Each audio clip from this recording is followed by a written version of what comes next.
Thank you, John. And I want to let everybody know, full disclosure, that although I have, as John said, have been in my time a professional interviewer, and in fact, I professionally interviewed Susanna Moore before. I'm kind of a shill because Susanna and I have been friends for going on 3 decades. So on the one hand, that means I'm not going to interrogate her brutally. On the other hand, maybe it allows me to be more impertinent. So forgive me if I'm not being impertinent with a stranger. So Susanna, you grew up in Hawaii in the 1950s and read a lot. You were a great reader of books and read The New Yorker, which is, it almost seemed as though you were being bred to become what you became. But what as a kid, as this bookish girl in Hawaii, what did you or your parents expect your life would be? What were you to become? I have often thought, and it's a morbid thought in a way, that had my mother not died when I was a girl, my life would have been much more conventional. I would have, because I loved her and would have been influenced by her, my life would have been suburban, a station wagon, kids, a nice, hopefully prosperous husband. I'd probably be in Honolulu, nice house. It never occurred to me growing up that it would be different. And as I said, ironically, her death freed me and not only allowed me, but compelled me to escape. And so I left at 17 for the mainland. And of course, my life was anything but suburban. Yeah. Well, it reminds me of the thing my mother always said whenever anything bad happened in my life. Well, when that door is closed, another one opens. So you're saying that there was some kind of, in this grand scheme of things, silver lining to this horror of your mother dying when you were 12 years old. Yes, it didn't seem like a silver lining because I was much too young to. I was 17 when I left home with nothing, and much too young and naive and ignorant, and it wasn't just that the life was different. In other words, scrabbling for food as opposed to what life had been at home, but it was there were no expectations, and that in some ways was dangerous for me. Right. The other sort of alternate life that I imagined, in fact, I was going to ask you, what if your mother hadn't died? Might have you lived a different life? And yes, is the answer. But you also could have gone to the University of California at Berkeley, and weren't allowed to because I guess you were just a girl. Do you ever think what would have, that would have been a kind of alternate, yet another life, not the Honolulu housewife, but what would that have been? And that too would have been different. It wouldn't have been suburban, but it wouldn't have been as what would be the word? Not bohemian, but as loose and unattached and again, without any goal. I had no goals. I was really just getting through day to day. And one of the reasons I didn't go to Cal was because of my father and my stepmother. I knew would not pay for it because I was not a resident of California. Of course, the tuition would have been different for a non-resident. And I think that Mr. Kaiser, who was a neighbor and who had written to the dean at Berkeley on my behalf, since my grades were not very good once my mother died, I suspect that he might have paid for it, but I was too proud and again too innocent to ask him. But my life would have been very different.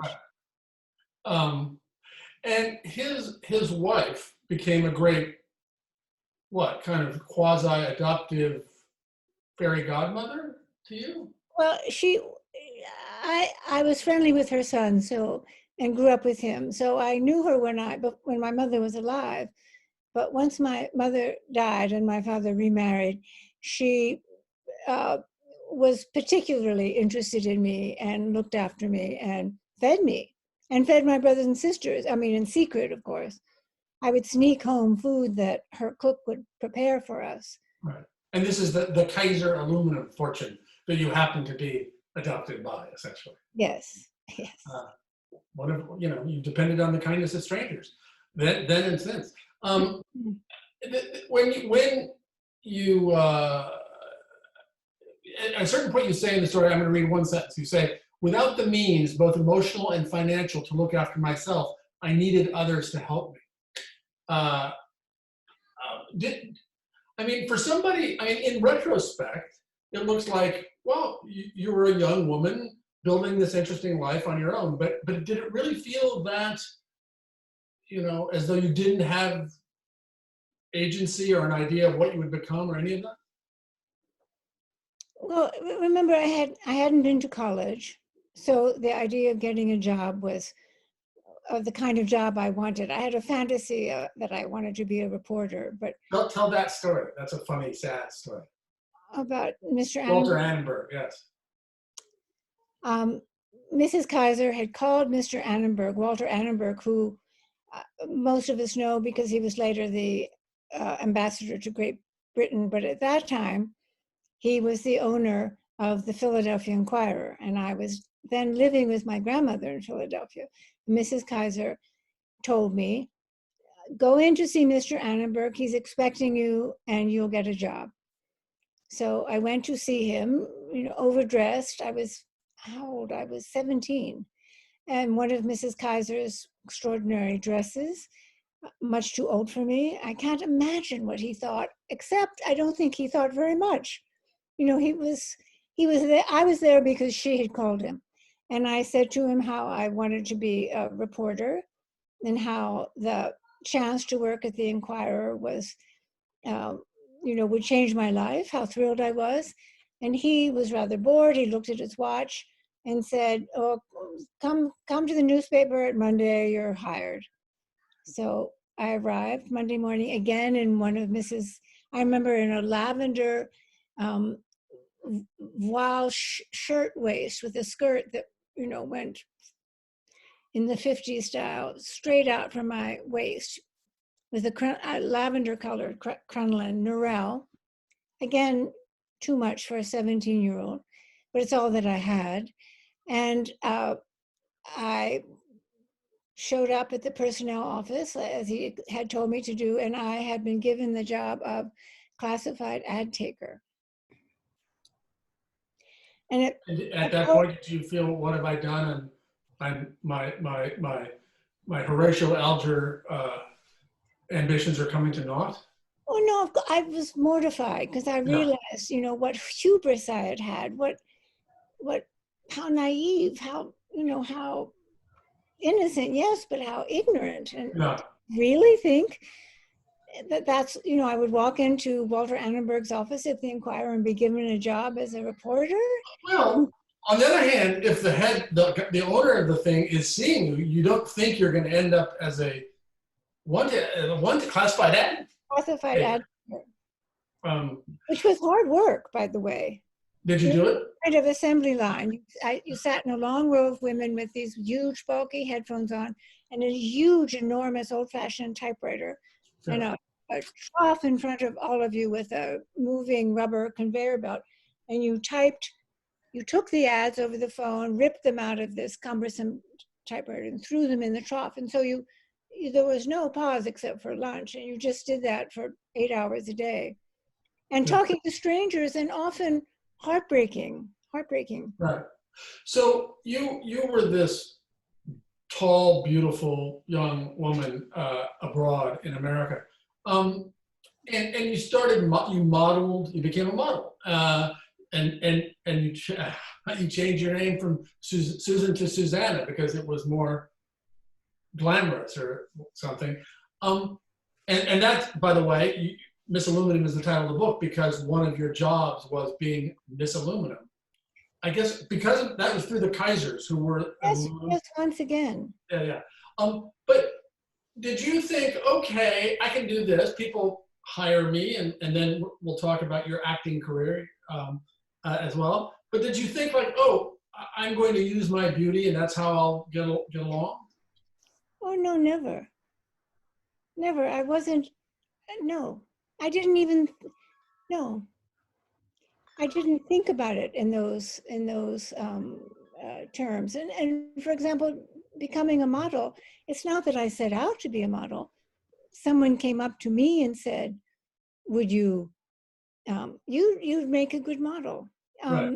And the same with what you call my acting career, which is not exactly an accurate description of it. But no, I didn't. Huh.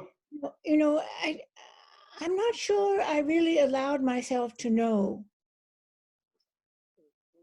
too profoundly what I looked like. Right.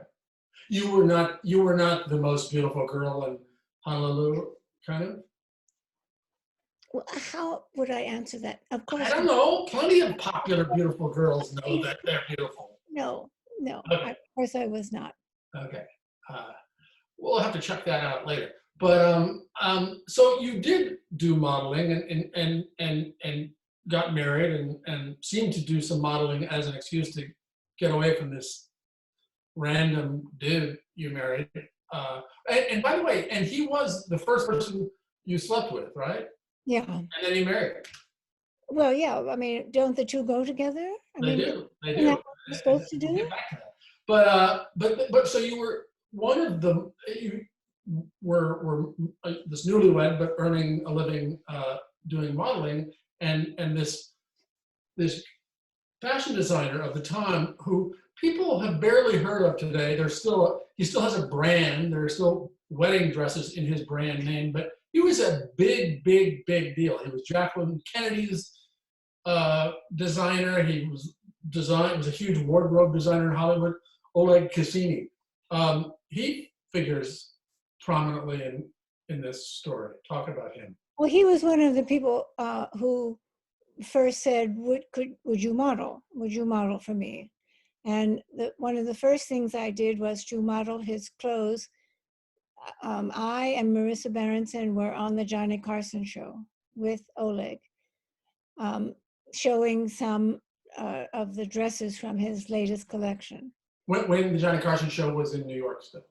Yes, yes. And uh, then I began to do a lot of fashion work for him, fashion shows mostly, what would then called trunk shows. I suppose they still are, where a designer would go to a department store and show his clothes. So, and then that led to other people asking me to do it, and then that led to photographs, and it just went from there. But you know, when I listen to your questions, what is, I suppose it's hard for me to admit, even now, is that there was, and I think Naomi Fry mentions it in the review today, is that Congratulations on that review, by the way, that rave review in New there York. was a certain passivity. You know, I didn't end up at the Philadelphia Inquirer because I answered an ad in the paper, or at Bergdorf's, or on the Johnny Carson show because I was determined to be a model. All of it was reactive, really, as opposed to aggressive No. or even self engineered, initiated by me. You were not Becky Sharp looking to make it in the world, or No, in some ways I wish I had been. yeah. And so, speaking of passivity, Mr. Cassini comes in your room one night and has his way with you. Well, in a couple of reviews, this is so interesting to me too about language, and I think it has to do with the Me Too movement. But a couple of, as I said, a couple of reviews, and people have referred to what happened as a rape, and he didn't have his way with me in that sense. I always thought a rape meant, forced and unwilling intercourse on the part of the woman or the man. And there was no intercourse. There was you know, awful, awful sexual aggression, and he did have an orgasm on top of me. But it's interesting to me now that that's called a rape. I would not have gone that far, but Well, he would go to prison for it. yeah, but Yeah. that's the way the language has changed. I mean, Oh, there's been absolutely. It stuff, has. It's but interesting. It occurred to me as I was reading the book, and for a second time, and I looked up in Wikipedia Oleg Cassini, because it's the kind of thing that should make its way, but has not yet, into his Wikipedia entry. So I welcome any readers who had of a mind to transpose this information about Oleg Cassini into his Wikipedia thing, because it's not there, and he's just talked about as a roguish playboy, and you know. he had a certain cachet because he had been engaged to marry Grace Kelly, for example, Right, and he right, had been married to Gene Tierney. yeah, But when the book came out and people read it, there have been maybe 6 or 7 women who have been in touch with me to really. tell me that it he also attacked them. Well, then you should edit his Wikipedia page, I guess, Yeah. with I that information. He then subsequently hired you as an actress in this one of the third of these 4 terrible James Bond ripoff movies called Mad Helm. Yours was The Ambushers, in which you were one of these decorative girls who followed Dean Martin around as he played a secret agent.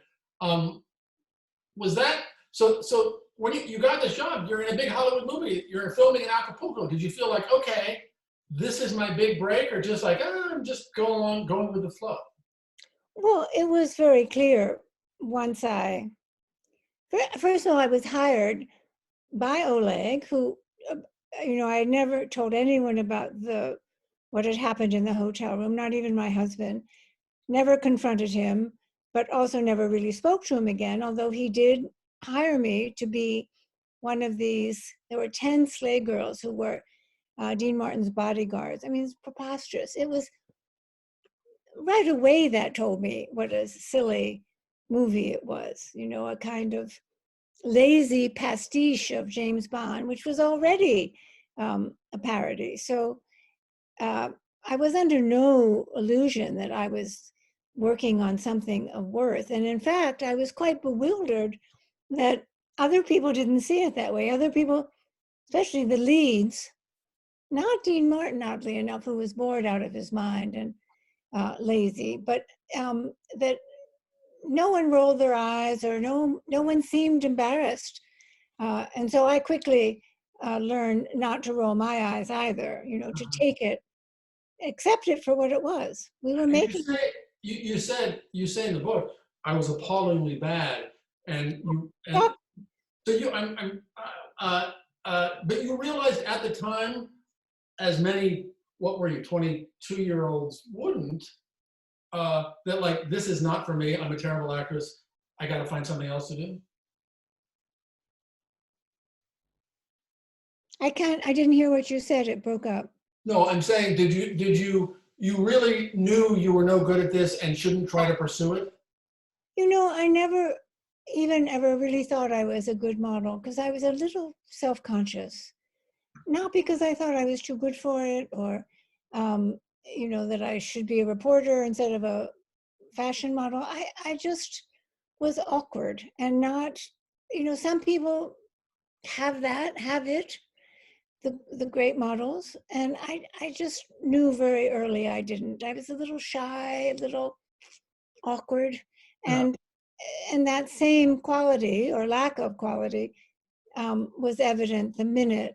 I never thought I was an actress. And there was one scene in the movie that Dean had written especially for the two of us to be in which we're on a train and keep going through tunnels. And through each time we go through a tunnel, I'm wearing less clothes. And I have no lines, but just that is so stiff, so wooden. My facial expressions, just awful. I couldn't even do that. Yeah. Well, I want to skip ahead a couple of years to Warren Beatty, for whom you got your first serious job in Los Angeles as I Yes. think what they used to call a D girl, right? Reading scripts to decide whether he should do them or not. But it sounds like you took to that. You were good at that, right? Yes. And yes, I was good at that. And one of the things that I saw very soon, and especially later with Jack, who did not have, first of all, And by Jack, we mean Jack Jack Nicholson. Nicholson. First of all, that I was under, again, no illusion that what I was doing was important work, Right. and that I was really there to clean up, to attend to all of the scripts and novels and short stories and proposals and treatments that were submitted to Warren and later to Jack. And traditionally, because I asked to see what script readers did, a lot of the reports were 10 or 12 pages long, single spaced, and then long recommendations, and they were just so boring and dull. I couldn't imagine that Warren or anybody really read them, maybe the first paragraph. So I learned to synopsize a proposal in like a page. I never went more than a page. And then the recommendation was maybe 4 or 5 lines. But also that meant that the recommendations could be quite terse and maybe even sometimes unkind. Yeah. Probably. Which screenwriters who knew you found out about, and you Yeah, you don't say exactly what happened, but you say you made some enemies. I made a few enemies because the people found out that the reports were good. I mean, that they were amusing and interesting and new because they were only a page long. And so people, you weren't supposed to read them. They were supposed to be private. But people other than Jack, and I think through his agent, began to read them. And some of them were not happy about what I had written. You know, years later, I said to John John Gregory Dunn, who was a writer and who encouraged me to write, really one of the first people. I asked him, I said, do you think that I have developed a writing style through all those years of reading scripts and having to be very succinct and plain and simple? And he said no, which disappointed me a little. And then 30 years later, you wrote the adaptation for the Jane Campion film of your novel In the Cut. Had you written? Was there any? Did you write scripts between 1970 No, when you were being Jack Nicholson and Warren Beatty's script reader, and when you finally no, wrote I a didn't. screenplay? No, I read thousands, but no. Huh. Did you have the sense, being this 25-year-old, 26-year-old, reading all these scripts that you thought were almost all direct? Wow, if this is professional writing, I can do this. No, I didn't think that. I Huh. don't know. Because also I didn't want to write screenplays. And I had spent my childhood and adolescence reading novels, mostly classics. And so I knew that there was this huge difference between the bad screenplays I was writing and the novels I was reading. And I was interested in novels. Right. You mentioned John Gregory Dunn, who was married to Joan Didion. You were, again, I don't. You were invited through various means to lots of dinners and had this glamorous social life with Audrey Hepburn and Jimmy Stewart and Natalie Wood, and giving parties for Elizabeth Taylor and Richard Burton, and becoming friends with Joan Didion and John Gregory Dunn. Why? I mean, they were just starting to write films. She had just become a big deal, nonfiction writer. Why? I can see why you were drawn to them. Why were they drawn to you?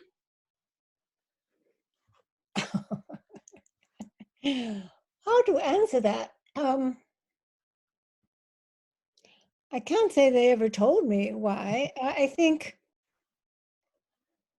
part of it was they used to see me a lot at Connie Wald's, who gave a lot of dinner parties, which is where I first met them. And she was yet another of your fabulous, wealthy fairy Yes, godmothers. Yeah. yes.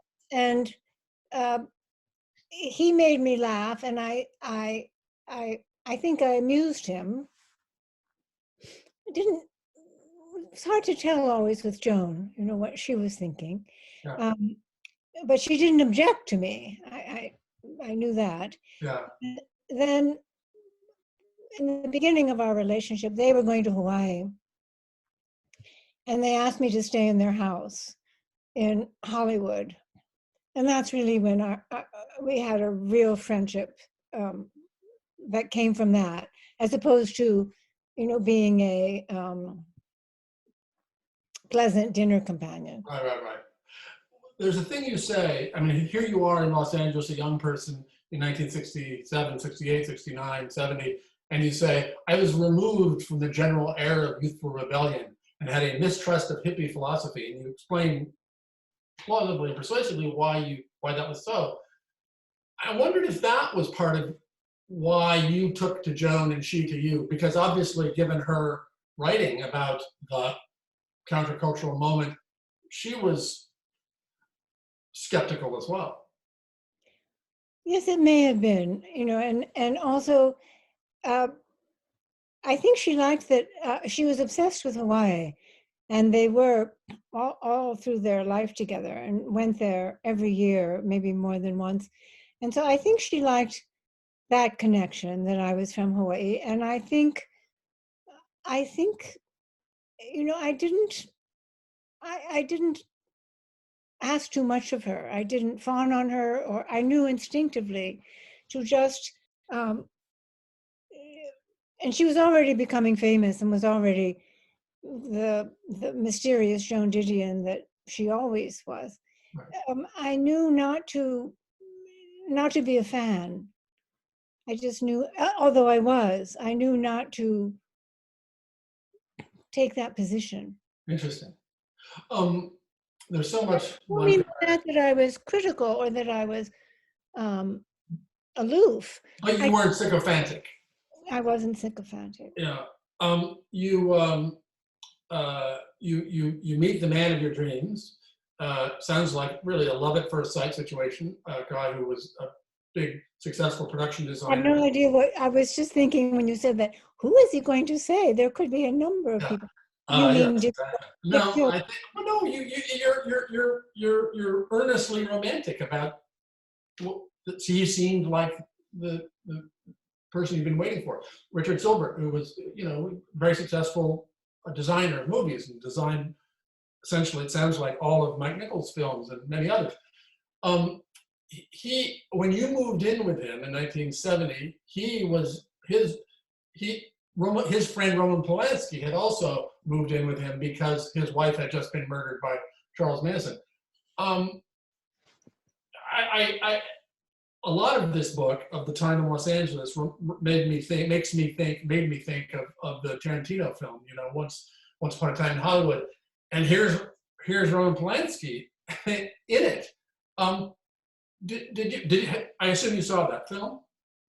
Yes, and I loved that the Sharon Tate character goes to see herself in a Matt Helm movie. Oh, right, of course. Yeah, which I was thrilled by. Yeah. Not the Ambushers, but she was in another one. Did I mean, obviously it's an alternate reality, that film, to reality, but did it strike you as familiar, as more or less what? Yes, of course. Yeah. Although I thought it was a bit gentle. I thought it was loving, but yeah. I didn't mind that. Yeah. It was reverent in its way. So you obviously became very friendly, or did you become very friendly with Polanski, or was it your husband? Because he became, along with Joan Didion, the godparent of your daughter. Well, I don't know if women became. I don't know if you were a woman, you could become friendly in that sense. with Roman. It's not what interested him. So, and he was so, you know, he was not in any way eager to win my friendship. I was too tall and probably too old. Dick had done a lot of his movies, starting with Rosemary's Baby, and of course he did Chinatown. Yeah. And when our daughter was born, he, in an interesting moment of sentimentality for Dick, because he was not a sentimental man, asked me if it would be all right if Roman could be the godfather, because he had lost a child when Sharon was murdered. And so I said, yes, of course. Yeah. He's not who I would have picked. And of course, I've been asked about that since. And I don't think my daughter has seen him more than 2 times in her life. Right. And his drugging and rape of the 13-year-old happened, I guess, right after you were, or as you were leaving Los Angeles, right? You were out of that I was world. gone, yes. You have you've written, I think, 7 novels by my chance, right? I have what? Sorry? You've written 7 novels. Yes, yes. 4 of them are pretty, or at least semi-autobiographical. The 2 Hawai'i ones, My Old Sweetheart and Sleeping Beauties, and In the Cut, semi-autobiographical, set in New York, along with Whiteness of Bones. You've never really used Los Angeles, which is in the 60s and 70s, which is the central part of this book, in fiction, really, have you? No, it's a little bit in the Sleeping Beauties. She marries a movie star. Right. It's slightly on my experiences there. I should say that it was you, and you bear a lot of responsibility for this book, because you and your wife, Ann Kramer, encouraged me, I would say, for how long? 10 years? Maybe Sometime. longer? Yeah. To write about my time in Hollywood, either as a novel but you mainly, I think, wanted me to write it as nonfiction. And I, you know, would say to you, yes, okay. And then finally I did. Right. But it was all because you and Anne pushed me in this direction. I'm happy to take full credit. But seriously, it's such vivid, interesting material, right? I'm surprised that you never got around to fully addressing that part of your life, transmuting it in fiction. What do you think? Why didn't I? Uh-huh. Well, as I said, there is this little tiny bit of it in Sleeping Beauties. But a tiny bit, yeah. Anyway, she marries slightly the Jack character, but not really Jack. I don't know why I didn't. And why did it take me 10 years to write this book when you were encouraging me to do it? I'm not sure I thought I could do it. Right. No, it's hard, you know, writing about famous people. Right. But I get why it would be hard to write memoir, which this is. Turning it into fiction is a different thing. But what about, before we go to questions, and it's time to, so now, you've written all these wonderful novels. Here's a full memoir.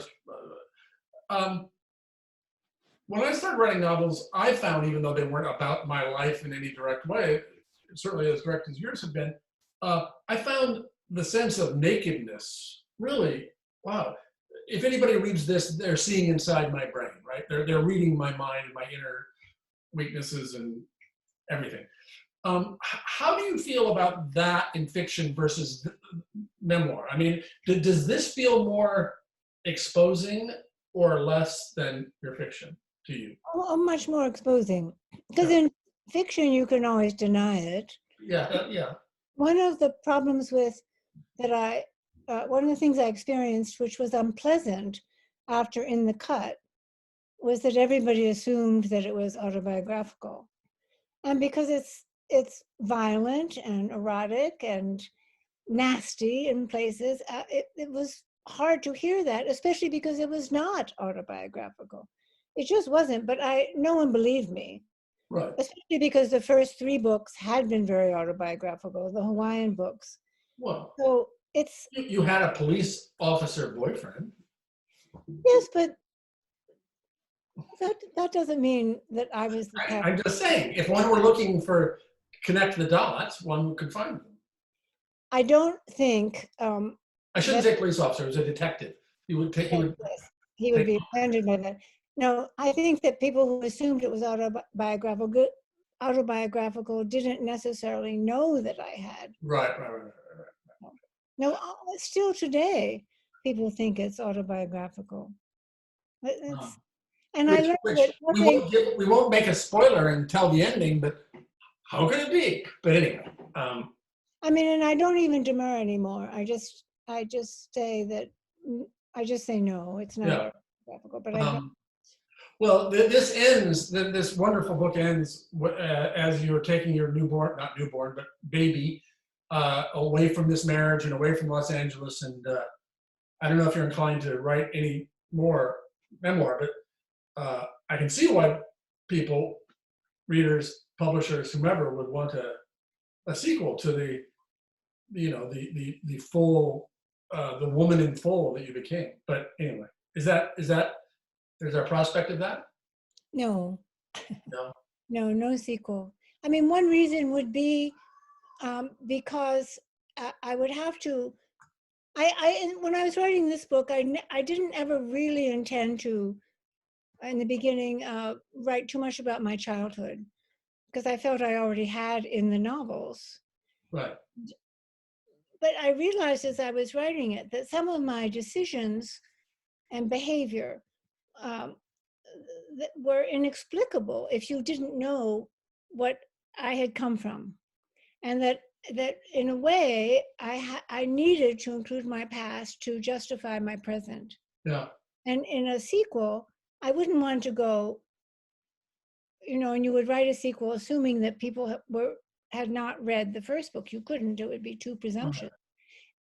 I don't think I can write another word about my childhood.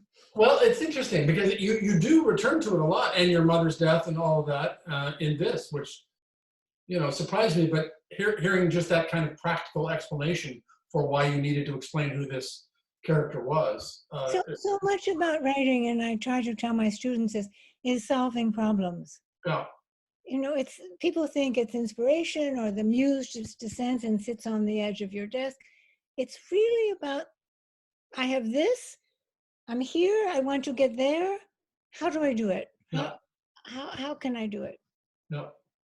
Well, this has been a pleasure for me. Hope it was all right for you. And now the world will ask their question. So I have a few questions in the chat, but I also, in addition to events, I also keep watch over the McNally Jackson customer service email, and I saw a question come in from Sherm, and it's a good one. When a novelist writes a memoir, what happens? Do the tools of the novelist trade come into play, not in the sense of fictionalizing, but rather in the development of thematic structure that runs parallel to the chronological one? That is a good question. What's as important maybe more important in a memoir would be detail. Because, I mean, it's important, of course, in fiction, and some writers include more detail in their writing than others. But in a memoir, the detail tends to add veracity. And of course, it's an amusing idea too, because you could just as easily make up detail as you could make up a story in a memoir. As far as thematic, my editor asked me endlessly, "What is your memoir about?" And it was always very difficult for me to answer because I wasn't quite sure. I knew what I didn't want it to be. I didn't want it to be explicitly how I became a writer. And second, I didn't want it to be a story about triumph over adversity. I didn't like that idea. So the theme really was to take these 10 years, this decade, that from age, 21 to 31, that I was in Los Angeles. And what was that like? What was it like so in a way, that is the theme. I know that's evasive. I know I'm not really answering it. Well, I was curious when reading it, what did you have to remember that time by? Were you drawing on journals and diaries, or was there some other form of recovery of those memories? No, I've never kept a diary because I, again, found it too self-conscious, and always suspected that a diary really was, no matter what people said or believed, was written for someone else to read. And that inhibited me. And I didn't keep journals, but I had a commonplace book, in which I would write down things that interested me, and even more than that, passages from books or articles or poems even that I had read. And I use that in a way as a kind of emotional research. I want to mention one thing that I laughed out loud when I read from your common book that you mentioned, which is you had a page, or maybe more pages, labeled "Tips for Domestic Contentment," on which you included the way that John Donne and Joan Didion lived as among your tips for domestic contentment. Yes, and I wouldn't say that their domesticity or their domestic life was particularly, I don't know if I'd call it content, but there were certain things that I did that I thought were very even clever. For example, working separately, but meeting every single day for lunch. I thought, oh, that's sensible. So Kurt, you've seen Susanna's commonplace books? I've not. No, I discovered this reading this memoirs. I'm reading You really get to know your friends when they publish memoirs. We have another question in the chat from Susan. So much of the book delineates a climate for women that we hope has become anachronistic. I'd love to hear Susanna say more about how she wrote that into the book so subtly, without fanfare. The fact that it has become anachronistic? That we hope it's become anachronistic. I don't think that it has, unfortunately. There was an article in the Times a little while ago at and I was interested in particular because I teach at a university and it was taken at universities, that some huge percentage of women and young men too do not report sexual attacks to the police or to their dorm or their chaplain at school. And so I think what's changed, of course, is that women do speak up, and men too, who are sexually attacked or abused. Someone asked me this, if that were to happen to me now, let's say, would I go to the police or the hotel manager, the night manager, the hotel detective was in a hotel? Would I?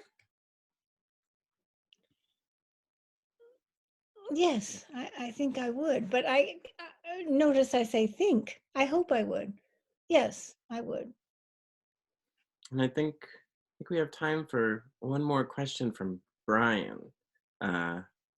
In the memoir, I was especially struck by the author's almost incessant reading of many different kinds of books. Could she say more about their pull on her? Well, I started very young, and we used to go to the country in the summer, the north side of the island, and a lot of reading, at least then, and even later, is that you run out. If you're reading a book, as I was, every 2 or 3 days, you need a lot of books.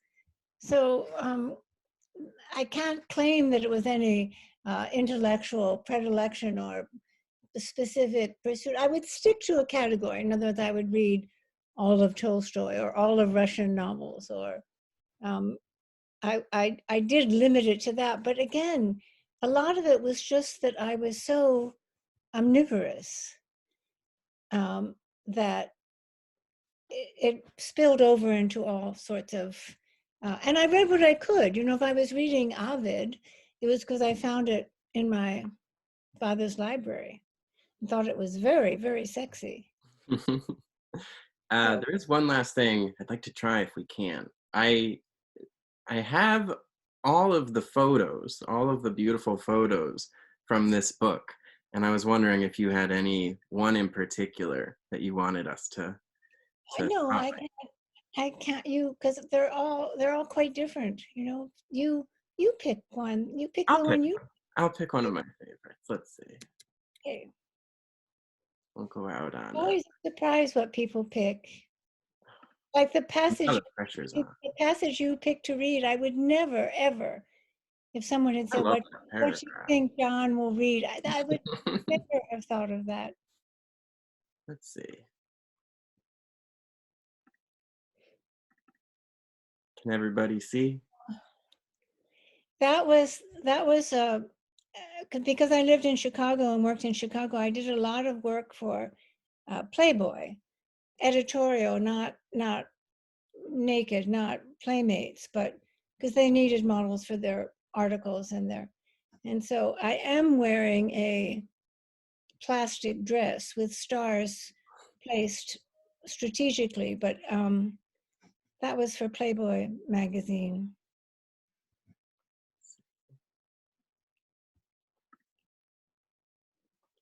And that when I was with Dick in Vancouver while he was designing Carnal Knowledge with Mike.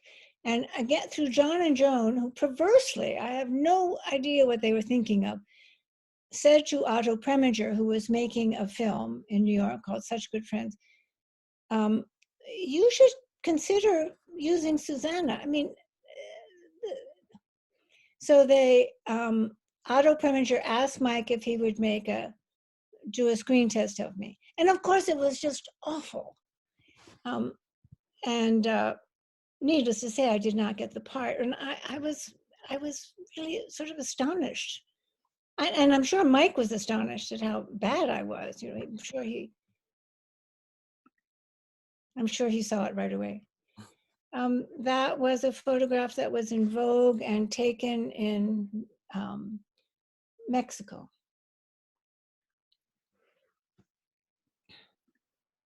Maybe go out on that one. That was in my mother's car.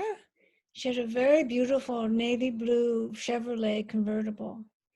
And we were on our way to the beach. I love that. I don't know who took it. How old? Beautiful photo. I probably was about 10.